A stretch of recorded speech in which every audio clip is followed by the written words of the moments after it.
Kaibigan, ako ay humihingi po ng tawad sa inyo. Umiyak siya. Bakit po kayo umiyak? Bakit po kayo umiyak? Panawaan ako guys, nakawa din ako guys.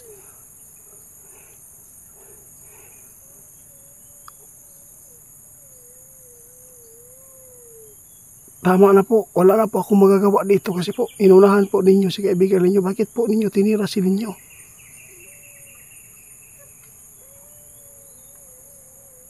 Umiyak siya guys.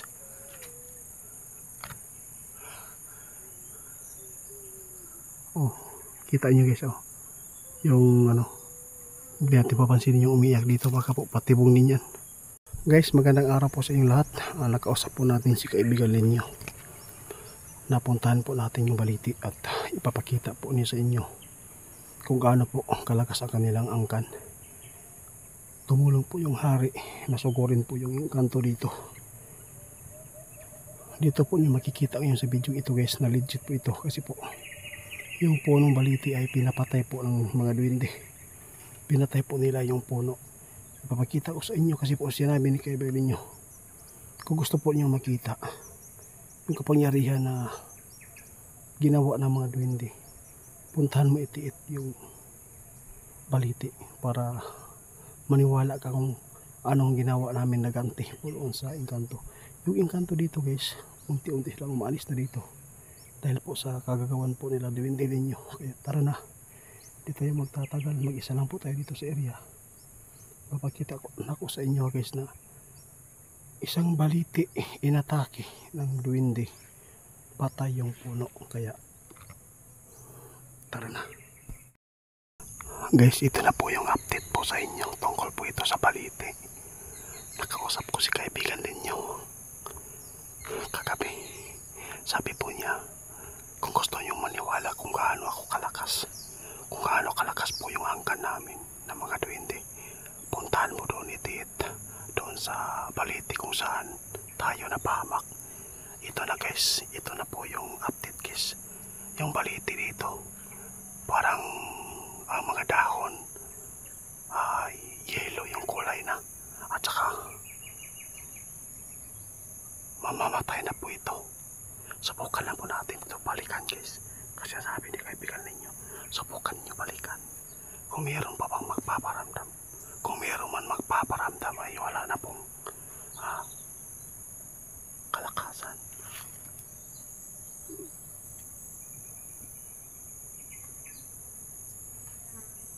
Wala.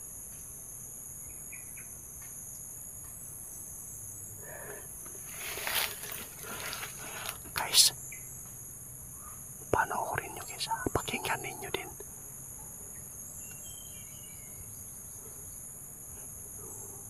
Ang sabi ni kaibigan ninyo, aalis na po sila dito dahil po sa ginawa nila.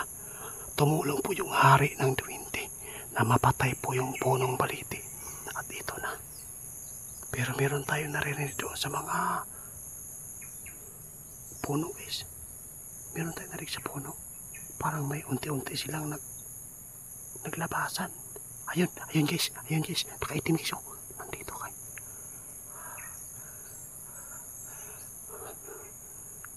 Panood nyo guys ha. Kakaiba na po yung kulay ng kanilang yellow na. Tara guys, samahan nyo pa ako ha.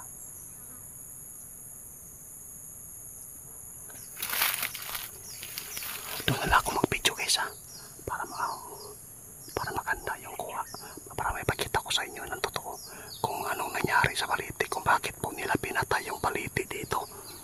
Ito po yung masasabi ko sa inyo, legit po ito guys. Ipinapakita nila inyo kung gaano sila kakapangyarihan kapag sila ay inunahan sa paggulo sa mga elementong ito. Kaya tara na, malapit na tayo guys. Ito, i-update ko pa sa sunod guys. May umiyak ko, namatay na agad guys. Kakaiba na po yung kulay ng karahafi, nag-yellow na. Kaibigan, ako ay humingi po ng tawad sa inyo. Umiyak siya. Bakit po kayo umiyak? Bakit po kayo umiyak? Panawaan ako guys, nakawa din ako guys.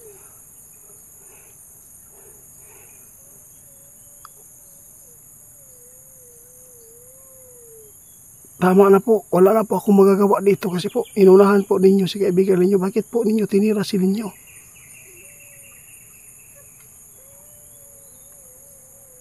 Umiyak siya guys.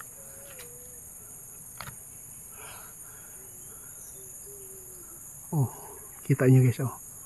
Yung ano, hindi natin papansinin yung umiyak dito, baka po patibong din yan. Oh, yelo na.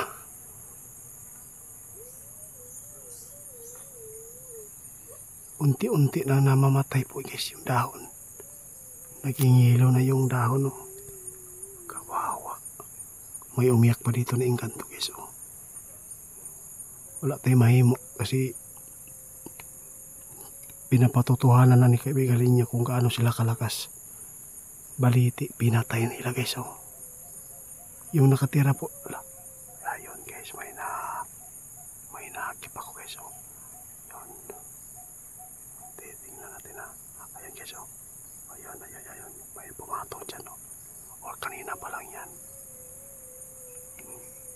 Ngayon lang talaga ako nakakita ng ganito guys. Baliti, pinatay ng 20 yung puno para na makaganti sila. Kaibigan, tama na po. Tama na. Wala po akong magagawa.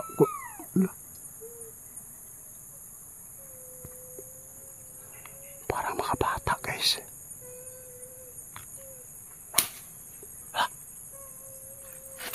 Kaibigan.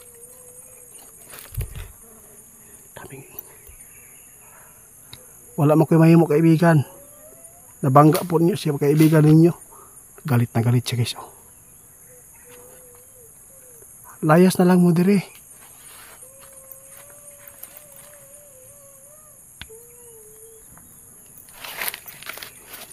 Lapit-lapit tayo. Baka merong tayo magkita guys. Kaibigan. Niani ko diri para mga og tawad sa inyo ha. Alam ko masakit po sa inyong kalooban yan. Dahil po yung tirahan ninyo, ang inyong portal patungo po sa inyong kaharian ay pinatay po ng mga duwende. Yung punong ito.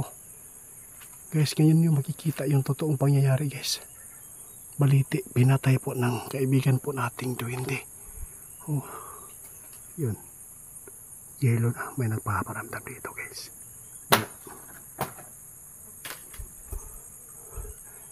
Matapang pa rin sila. Atras tayo guys ha. Sabi ni kami ninyo, huwag ka lang lumapit doon sa puno. Baka po daw pagpuntungan tayo. Atras tayo guys, tara.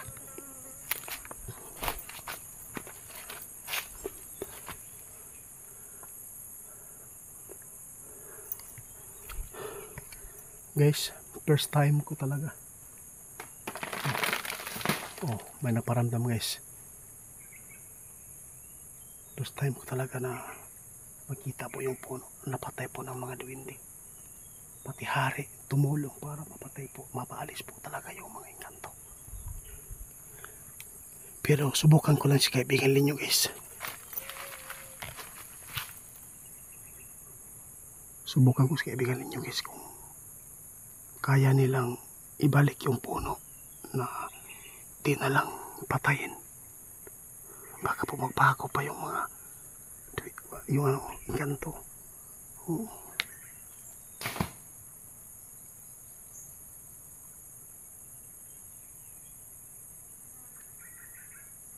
Grabe yun.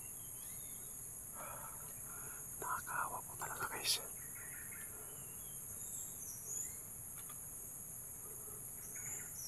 Titingnan ko lang maayos guys. Parang akong naamis talaga po tayo dito kasi po nagyelo na. Lahat po ng dahon nito guys, makikita po natin dito na malalaglag yan. Ipapakita ko sa inyo guys ha, hanggang mamatay yan.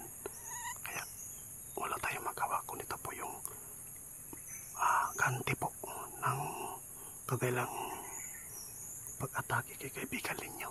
Hindi tayo maglalapit doon, hindi tayo lalapit dahil delikado. Dapat distansya lang po tayo kasi kanina naparamdam sila parang pinabato po niya tayo kahit malayo po tayo.